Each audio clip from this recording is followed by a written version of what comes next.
Здравствуйте. Здравствуйте. Ну, я требую выселить из квартиры, которая принадлежит мне, данную семью с их 3 детьми. Суть дела. Год назад мною была куплена квартира. Да, по стоимости меньше рыночной, это с аукциона я покупал, потому что На прошли торгах? торги. На торгах, да. И так далее.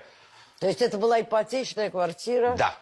которая Да. перешла к банку, Да. и вы ее покупали на торгах. Да, в том-то и Правильно я дело. поняла? Было судебное дело, на котором банк решал этот вопрос, на котором было решено поставить ее на торги квартиру. На судебном заседании данная дама не явилась. Судья постановила о том, что да, эта квартира переходит Банку. на торги. Банки, потому Она что переходит банку в собственность, а да, банк поставил на торги, потому что не была произведена оплата такой-то.